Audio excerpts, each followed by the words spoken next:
Hello and welcome to Sam Not So Wise. My name is Sam and today I'm talking about an absolute classic. I'm talking old school sci-fi with We by Yegveny Zamyatin. I always want to say Yegveny Zamyatin for some reason. But anyway, this is the book I'm talking about today.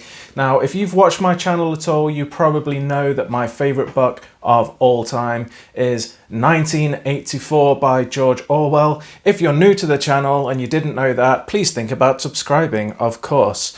So when I heard quite a few years ago that We is kind of a precursor to books like 1985 and Brave New World, all of those dystopian classics, I was extremely interested in getting to this book. Plus, I am just generally a big fan of dystopian fiction, so reading one of the OGs of the genre was very much on my to-do list.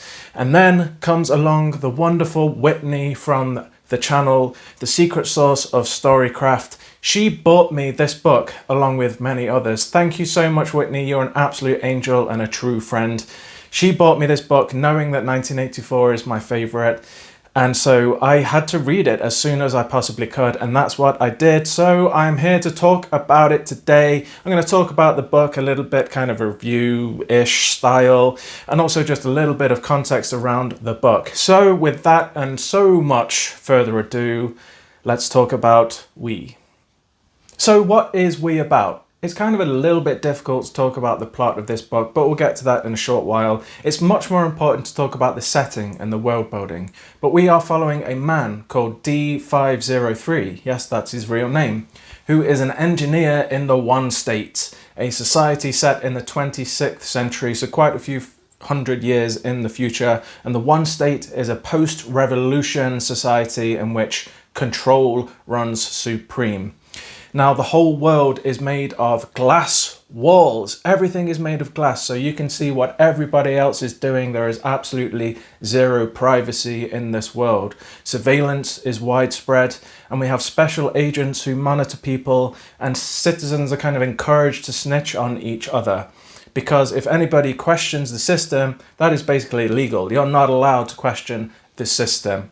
Now, life is extremely regimented in this world. Everything runs according to a universal timetable. This timetable is almost kind of deified in this society. All of your work hours, your leisure time, your exercise time, and your sleep time are allotted into very specific time schedules, and you cannot waver from the timetable at all.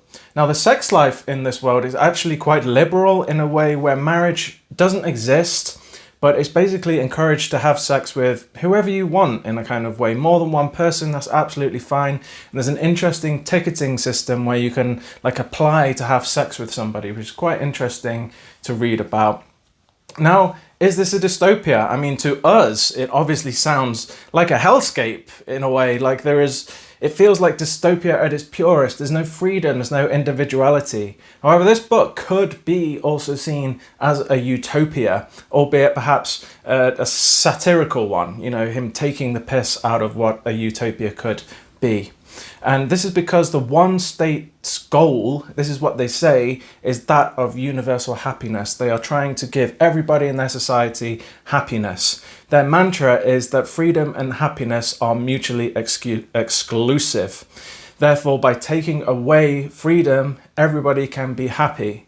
And there's references to Adam and Eve as an example. So, you know, Adam and Eve could have been happy if they stayed in Eden, but they didn't have freedom. So they either had the choice of happiness in Eden or freedom and leaving it. And that is basically what the One State is about. So it's a very interesting question. Obviously to us, it feels extremely dystopian. It sounds horrible, but you could look at it as a utopia. Now, I haven't really read many utopias apart from my favourite sci-fi series, The Culture, which I bang on about all the time. So it was very fun to read this book and see how it is kind of both utopia and dystopia at the same time. This copy of the book, by the way, contains a foreword by Margaret Atwood in which she gives some examples of other utopian books. I'll definitely be checking those out. And there's also a review by George Orwell, another article by Ursula K Le Guin, and an amazing piece by the translator of this book as well. So I really recommend you get this copy. because all of those things really add to the reading experience. And I'm actually going to talk a little bit about one of those articles later. So yes, let's move on. So as I mentioned earlier, I don't think there's too much point in banging on about the plot of this book. This book is experiential and very much theme and philosophy driven, but I'll mention a little bit about the plot if you're interested. So D503 is writing a journal as a letter to future recipients of said journal in the solar system and beyond. He is building a spaceship to spread the ideas of the good fortune of the one state to what they consider the barbarians on other planets. They want to bring their philosophy to other places.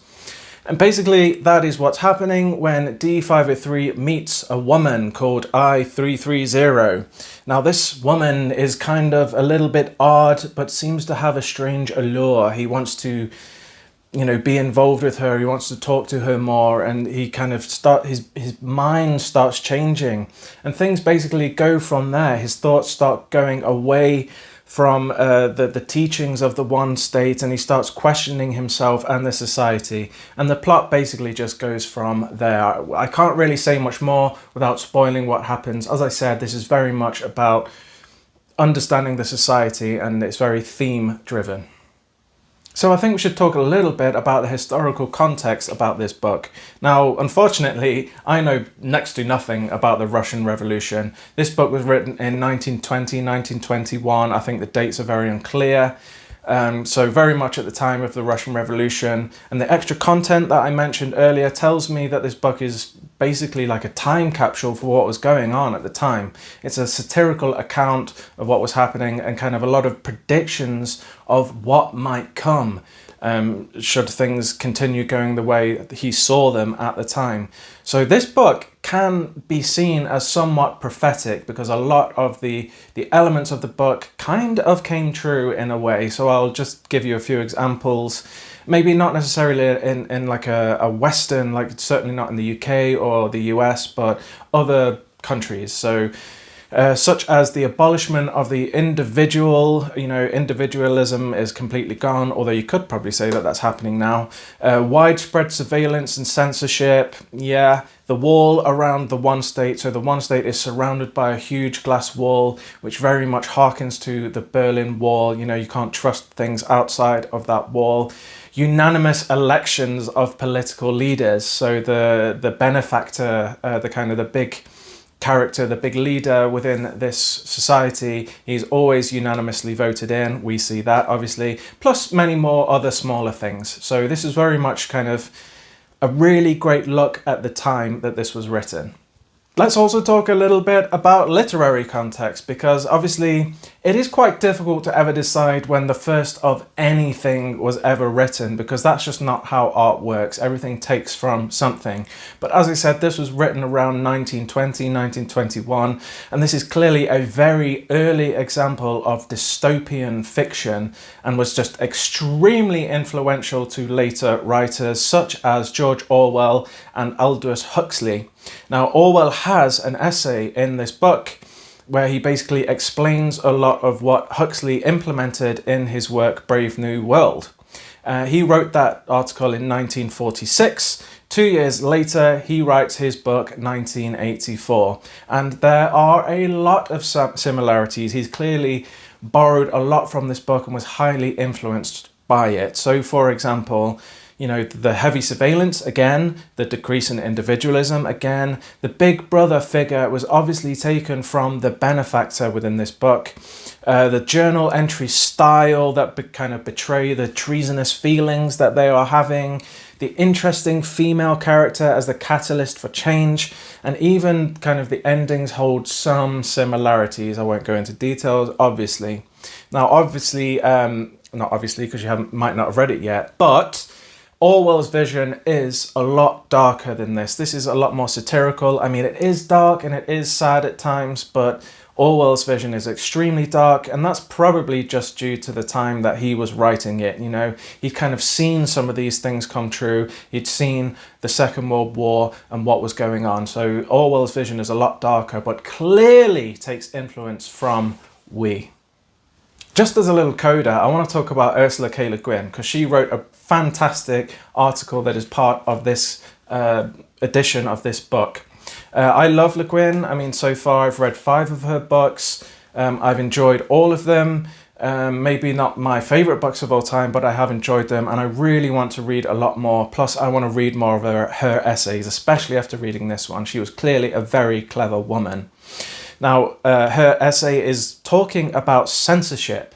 So this book was highly censored and probably still is, I would not be surprised. So she's talking a lot about censorship in our world and censorship of art, but it's taken from a very different lens, and it is that of capitalism, where we kind of push higher art down the pile of things that want to be read, you know, because they don't sell as much. So there's kind of like an indirect censorship of capitalism by people just buying the fluffy stuff, basically, me paraphrasing in a very awful way.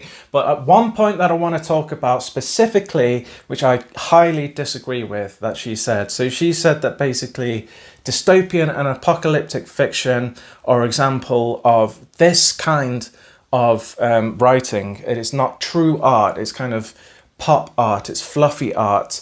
They are basically escapist books and a cheap thrill.